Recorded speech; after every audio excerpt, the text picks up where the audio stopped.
700 લોકોનું વોટિંગ હોય, 800 લોકોનું વોટિંગ હોય, 1000 લોકોનું વોટિંગ હોય અને એમાં પણ સિંગલ ડિજિટમાં, ડબલ ડિજિટમાં જ્યારે ભારતીય જનતા પાર્ટીને મત મળે છે ત્યારે પાર્ટીના મુખ્ય આગેવાનો કે મંચ પર બેઠા છે અને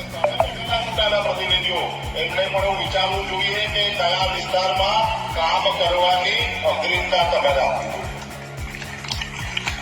એવા વિસ્તારમાં કામ કરીને આપણા ગોળવારી, આપણા બજેટના પૈસા ન વપરાય કે જે વિસ્તારમાંથી છેલ્લા 5 વર્ષથી, 10 વર્ષથી, 15 વર્ષથી પણ મત મળતા નથી.